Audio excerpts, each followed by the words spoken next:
Assalamualaikum warahmatullahi wabarakatuh. Bismillah, alhamdulillah, salatu wassalamu ala rasulillah wa ala alihi wa sahbihi wa kulli man tabi'ahu bi ihsanin ila yaumil qiyamah amma ba'da. Subahal khair ayyuhal ikhwah wa ya ayyuhat talaba fi qismil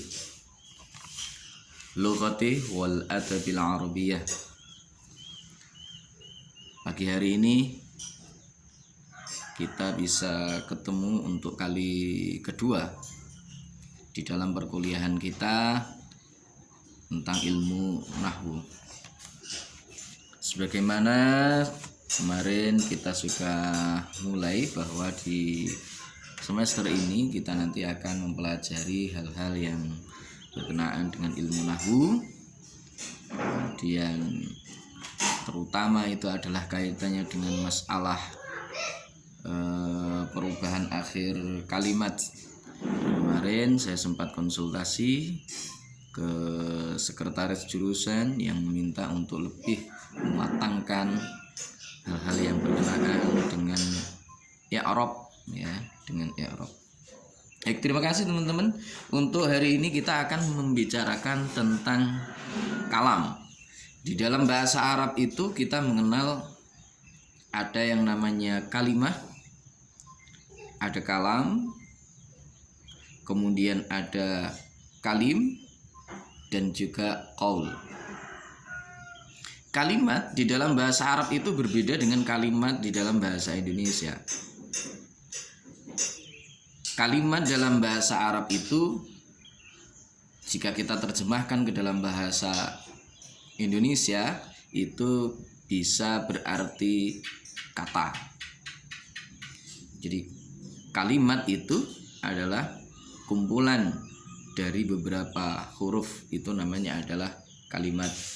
Seperti misalkan kata kataba itu masuk kalimat dalam bahasa Arab.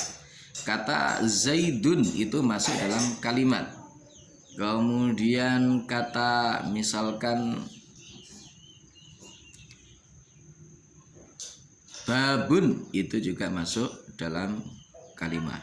Kata lan itu juga masuk dalam kalimat, dan seterusnya dan seterusnya.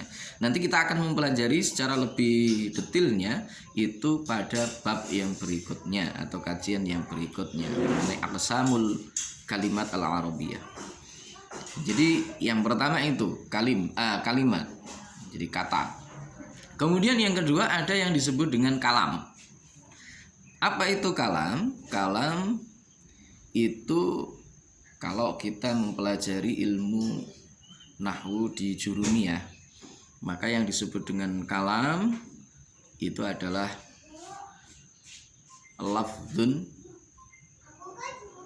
murakkabun mufidun bil wad'i. Yang namanya kalam itu adalah lafadz yang memberikan faedah yang tersusun secara wadha'. Itu kalau jurumiyahnya. Nanti kalau di imriti kalamuna lafdzun mufidun musnadu. Yang namanya kalam itu adalah lafadz yang memberikan faedah dan musnad. Kemudian kalau di Alfiyah Ibnu Malik maka kita akan mengenal kalamuna lafdzun mufidun kastaqim. Lafadz yang memberikan faedah sebagaimana faedahnya lafadz istaqim. Maka yang namanya kalam itu pertama adalah lafadz. Lafadz itu apa? Lafadz itu adalah sautun yahtamilu ala ba'dil hurufil hijaiyah. Yang namanya lafadz itu adalah suara yang muat beberapa huruf hijaiyah. Itu namanya adalah lafadz. Jadi zaidun ketika kita ucapkan itu namanya adalah lafadz. Kitabun ketika kita ucapkan namanya adalah lafadz. Qara'a ketika kita ucapkan ada suaranya maka itu adalah lafadz. Tetapi beda kalau misalkan kata kitabun itu hanya berbentuk tulisan dan tidak kita ucapkan, namanya bukan lafadz. Qara'a Muhammadun al-kitaba, tulisan qara'a Muhammadun al-kitaba itu bukan lafadz manakala kita tidak mengucapkannya. Sekali lagi, karena lafadz itu adalah sautun yahtamilu ala ba'dil hurufil hijaiyah, suara yang memuat atau mengandung beberapa huruf hijaiyah. Itu yang pertama. Bagaimana kalau misalkan ada suara tetapi di situ tidak mengku atau tidak memuat huruf hijaiyah? Misalkan ada suara beduk dung dung dung, bukan lafadz. Suara burung berkicau misalkan, itu bukan lafadz. Suara kambing yang mengembik misalkan, bukan lafadz. Jadi syaratnya adalah sautun yahtamilu ba'dal hurufil hijaiyah. Itu namanya adalah lafadz. Itu yang pertama. Yang kedua adalah murakkabun. Lafadz itu harus tersusun. Tersusun itu bagaimana? Kalimat yang terdiri dari dua kata atau lebih, itu namanya adalah murakkab. Kata ja'a ketika tidak dirangkai dengan kata yang lain maka namanya bukan murakkab. Tapi ketika ja'a zaitun maka itu menjadi murakkab. Ada fi'il, ada fa'il. Zaitun qaimun, Zaid berdiri, itu adalah murakkab. Mengapa? Karena terdiri dari dua kata yang tersusun. Ada mubtada, ada khabar. Kalau dalam bahasanya Imriti namanya adalah musnad. Musnad. Ada musnad ilaih. Jadi dirangkai di dalam ini. Ini baru kemudian bisa disebut sebagai al-murakkab, lafadz yang tersusun. Jadi syarat yang kedua itu adalah murakkab. Berikutnya syaratnya adalah mufidun. Apa itu mufid? Mufid itu artinya adalah memberikan faedah. Memberikan faedah yang bagaimana? Apakah faedah secara mutlak seperti itu? Tidak. Tetapi di dalam kalam itu yang dimaksud al-mufid huwa ma yufidu faidatan tamah yahsunu sukutu 'indal mukhatab. Yang dinamakan dengan mufid atau memberikan faedah itu adalah faidah yang sempurna. Sekiranya orang yang mendengar, mukhatab yang kita ajak bicara itu ketika mendengarkan kalimat tersebut, maka dia sudah tidak bertanya lagi. Artinya dia diam, sudah mafhum, faham dengan apa yang dikehendaki oleh seorang mutakalim. Misalkan ja'a zaitun, Zaid datang, sudah jelas. Hadara Mahmudun, Mahmud datang, jelas. Al-qaimu amamal baiti Muhammadun, misalkan. Al-muhadhiru fi hadhil kulliyati, misalkan. Al-ustad Saifuddin, masalah. Dan seterusnya.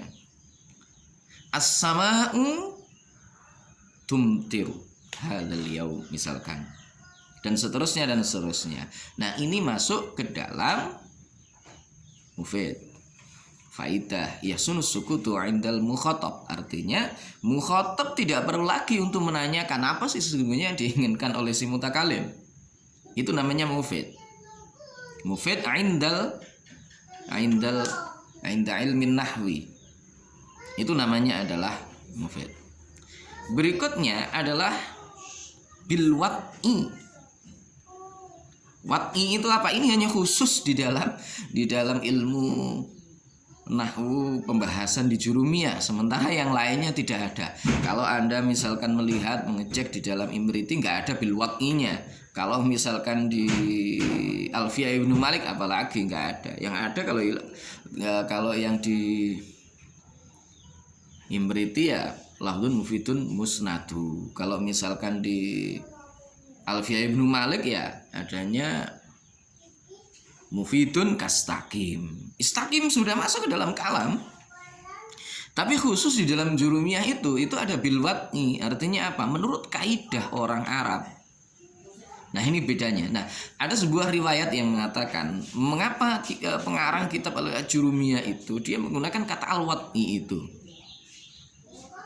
Konon ketika pengarang kitab jurumiyah itu, Syekh al-Ajurumi itu, ketika beliau mau mengarang kitab itu, beliau kemudian menulis sebuah kata di dalam bahasa Arab itu, rangkaiannya di dalam kitab itu, begitu kemudian ditulis al-kalamu huwa dan seterusnya itu. Begitu selesai ditulis, kemudian dimasukkan kertas itu ke dalam air. Dia berdoa, ya Allah, seandainya ilmu ini barokah. Kalau seandainya ilmu ini barokah, maka tidak akan luntur ketika aku masukkan ke dalam air. Jadi dimasukkan ke dalam air itu selama sehari semalam. Dan ternyata bagaimana? Ternyata benar bahwa tulisan itu tidak luntur. Kemudian yang berikutnya dicoba lagi demikian, ternyata nggak luntur. 3 kali nggak luntur. Maka belajar kitab al-Ajurumiyah meskipun itu hanya kecil, tetapi ketika kita mau betul-betul mempelajarinya, itu akan menjadi kunci keberkahan bagi kita untuk mempelajari ilmu-ilmu yang lainnya.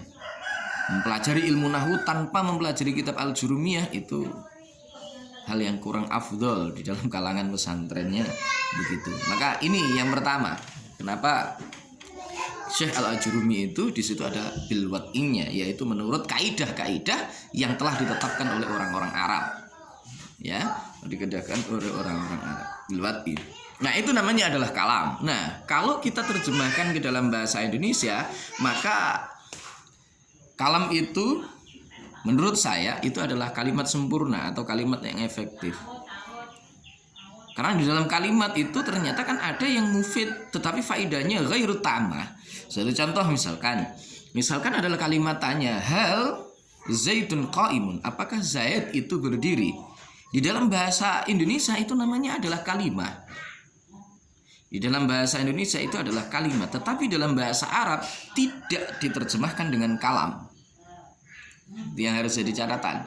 Karena faidahnya bukan faidah tamah, tetapi ada juga yang menerjemahkan, sebagian di antara teman-teman itu ada yang menerjemahkan bahwa kalam itu adalah kalimah. Menurut saya itu adalah kurang tepat, karena kalam itu mensyaratkan faidahnya adalah faidatan tamah yahsunu sukutu indal mukhatab. Gitu ya. Nice. Kemudian yang berikutnya ada kalimat, ada kalam. Jadi kemudian ada juga yang disebut dengan kalim. Nah, kalim itu bagaimana? Ada sebagian orang itu yang menyebutkan, orang ini dalam maksud saya itu adalah para ulama ilmu nahwu. Ada yang menyebutkan bahwa yang disebut dengan kalim itu adalah ijtima'u salasi kalimat, berkumpulnya 3 jenis kalimat. Loh, apa maksudnya 3 jenis kalimat itu? Nanti kita akan pelajari di setelah bab ini. Nanti ada aksamul kalimat di dalam bahasa Arab itu adalah kalimat isim, fi'il, dan huruf. Maka yang disebut dengan kalim itu adalah berkumpulnya 3 jenis kalimat di dalam satu susunan. Contoh, in qama zaitun. In itu adalah kalimat huruf, qama kalimat fi'il, zaitun kalimat isim. Maka berkumpulnya 3 jenis kalimat di dalam sebuah jumlah itu namanya adalah kalim. Satu pendapat dari ulama menyatakan demikian. Jadi kumpulnya 3 jenis kalimat dalam satu rangkaian jumlah. Sebagian dari ulama yang lain itu menyatakan tidak demikian. Yang namanya kalim itu adalah jumlah yang terangkai dari 3 kalimat atau lebih, walau kana min jinsin wahid. Berkumpulnya 3 kalimat atau lebih di dalam bahasa Arab, meskipun itu hanya satu jenis kalimat. Dalam hal ini kalimatnya fi'il atau isim atau yang lainnya. Contoh misalkan Zaitun qaimun amamal baiti, misalkan Zaid berdiri di depan rumah. Tidak ada kalimat fiilnya di situ, tetapi di situ masuk ke dalam kalim menurut ulama, pendapat ulama yang kedua ini. Tapi kalau menurut ulama yang tadi sudah pakem pada satu pada satu kaidah bahwa yang namanya al-kalim ijtima'u salati kalimat, yakni fi'lin, ismin, wa harfin, maka itu tidak akan masuk ke dalam itu. Tetapi ketika kita memakai ta'rif, definisi yang kedua, maka itu masuk ke dalam kalim. Berikutnya, di dalam bahasa Arab kita juga mengenal yang namanya al-qaul. Apa itu qaul? Qaul itu disebutkan wal qaulu lafzun qad afata mutlaqan. Kakum wa qad wa inna zaidan irtaqa, misalkan ya. Itu di dalam kitab kitab Imbriti. Yang namanya qaul itu adalah lafaz yang memberikan faidah dengan atau secara mutlak. Wal qaulu lafdzun qad afada mutlaqa. Yang namanya qaul itu adalah lafaz yang memberikan faidah dengan faidah yang mutlak. Bagaimana yang dimaksud dengan faidah yang mutlak itu? Sawa'un kana mufidan tamah yasunu sukut indal mutakallim au ghairuha. Baik itu memberikan faedah yang sempurna sebagaimana yang tadi di dalam kalam itu, maupun tidak. Lafadznya sudah jelas kalau lafadz itu adalah sautun yahtamilu ba'dal huruf al-hijaiyah. Jadi ada kalimat, ada kalam, ada kalim, ada qaul. Kalau qaul itu mutlak, lafadz yang memberikan faedah secara mutlak. Artinya semua kalimat, semua kalim itu masuk ke dalam qaul.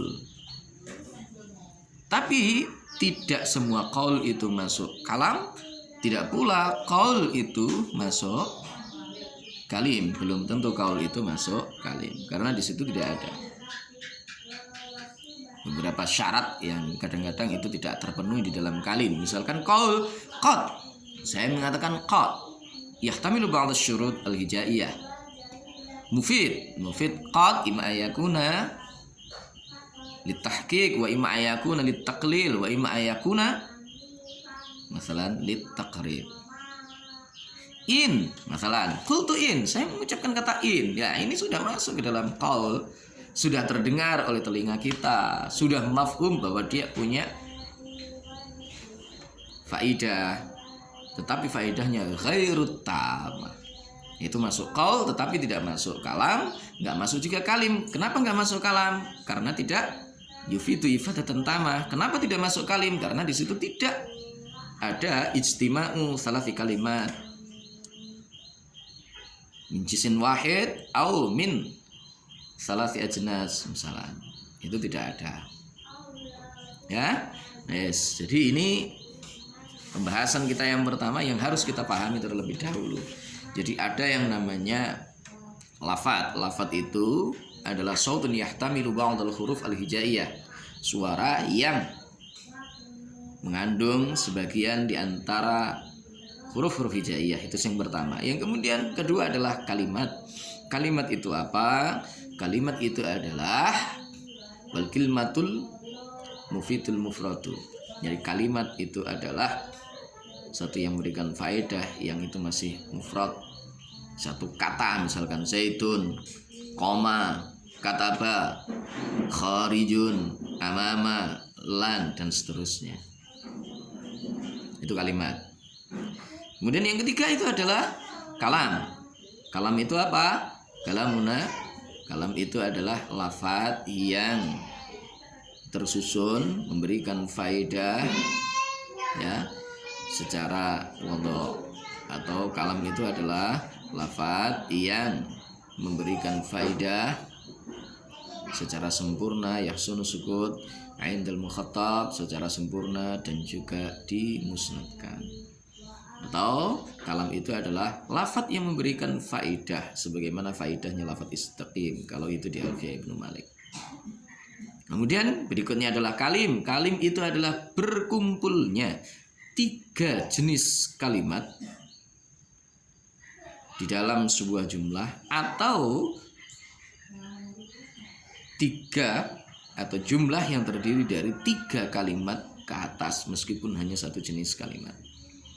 Yang berikutnya adalah qaul. Qaul itu adalah lafdzun qad afadha mutlaqo, lafaz yang memberikan faedah dengan faedah yang sempurna, dengan faedah secara mutlak, faedah secara mutlak.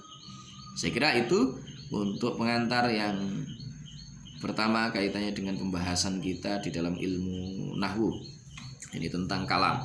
Silakan nanti teman-teman kita mendiskusikan itu di dalam ruang chat untuk lebih intensnya pemahaman kita mengenai masalah kalam. Jadi ini adalah dasar yang pertama yang teman-teman semuanya harus paham.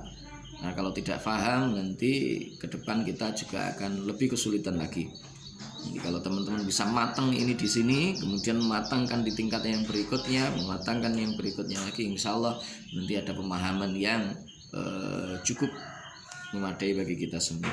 Baik, terima kasih teman-teman. Itu untuk pengantar atau untuk kajian pembahasan kita yang pertama kaitannya dengan al-kalam.